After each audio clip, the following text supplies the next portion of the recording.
നമ്മുടെ സംസ്ഥാനത്ത് 1000 പഞ്ചായത്തുകളുണ്ട്. ആ 1000 പഞ്ചായത്തുകളിൽ ഒരു പ്രൈമറി ഹെൽത്ത് സെൻ്റർ പോലും ഇല്ലാത്ത ഒരു പഞ്ചായത്തില്ല. ഒരു പ്രൈമറി ഹെൽത്ത് സെൻ്ററിന് ഏതാണ്ട് 7 മുതൽ 12 വരെ സബ് സെൻറ്റേഴ്സ് ഉണ്ട്. അപ്പോൾ ഈ സബ് സെൻറ്റേഴ്സും പ്രൈമറി ഹെൽത്ത് സെൻറ്റേഴ്സും അതിന് മുകളിലുള്ള കമ്മ്യൂണിറ്റി ഹെൽത്ത് സെൻറ്റേഴ്സും അല്ലെങ്കിൽ ബ്ലോക്ക് PSC എന്ന് പറയുന്ന ഇടത്തട്ടിലുള്ള ഒരു യൂണിറ്റും കൂടെ ചേർന്നുള്ള പ്രവർത്തനമാണ് ഈ പൊതുജനാരോഗ്യ രംഗത്ത് നടക്കുന്നത്. അതായത് ഈ പ്രൈമറി ഹെൽത്ത് സെൻ്ററിലെല്ലാം ഡോക്ടർമാർ കാണും. സബ് സെൻ്ററുകളിൽ ഡോക്ടർമാരെ സഹായിക്കാനായിട്ട് JPHN എന്ന് പറയുന്ന ആരോഗ്യ പ്രവർത്തകരും പിന്നെ അവരെ സഹായിക്കാൻ ആശാ വർക്കേഴ്സും കാണും. അപ്പോൾ ഇവർ ഒക്കെ തന്നെ ഏതാണ്ട് ഒരു 200 വീടിനൊരാൾ എന്നുള്ള കണക്കിന് ആശാ വർക്കർമാർ കാണും.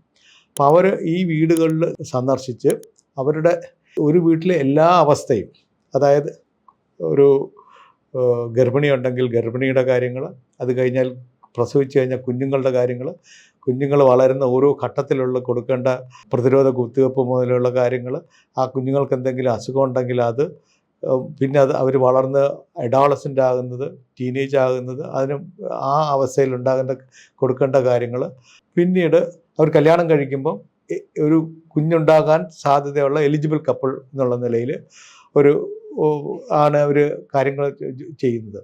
അങ്ങനെ വരുമ്പം ഒരു ക്രമത്തിലെ എല്ലാ ഘട്ടത്തിലും ആരോഗ്യവകുപ്പ് ഇടപെടുന്നുണ്ട്. അത് കഴിയുമ്പോൾ രണ്ടാമത് ഈ ഗർഭിണിയാകുന്നു, പ്രസവിക്കുന്നു എന്നുള്ള ആ സൈക്കിൾ ഇങ്ങനെ പരിപൂർണമായിട്ടും സർക്കാരിൻ്റെ നിരീക്ഷണത്തിലാണ്. അതുകൊണ്ട് അതാണ് ഈ പ്രൈമറി പബ്ലിക് ഹെൽത്ത് സിസ്റ്റത്തിൻ്റെ അടിത്തറ. ആ അടിത്തറയാണ് യഥാർത്ഥത്തിൽ ഇത് ഒരു വശം.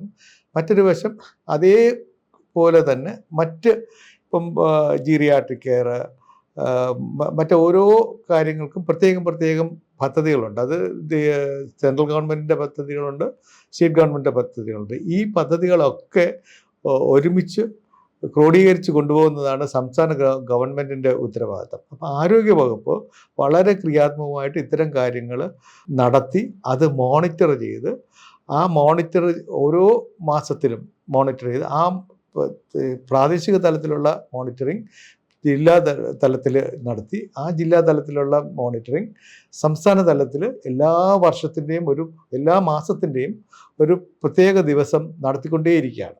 പ്രൈമറി ഹെൽത്ത് സെൻ്ററിൽ നടക്കുന്നത് സബ് സെൻ്ററിൻ്റെ പ്രവർത്തകരുടെ കോൺഫറൻസ്, അത് കഴിഞ്ഞ് ബ്ലോക്ക് പ്രൈമറി ഹെൽത്ത് സെൻ്ററുകളുടെ മെഡിക്കൽ ഓഫീസർമാരുടെയും ഹെൽത്ത് ഇൻസ്പെക്ടേഴ്സുമാരുടെയും കോൺഫറൻസ്, അത് കഴിഞ്ഞ് ജില്ലാ തലത്തിൽ DMO കോൺഫറൻസ്, അത് കഴിഞ്ഞ് എല്ലാ മാസത്തിലും സ്റ്റേറ്റ് ലെവലിലുള്ള കോൺഫറൻസ്.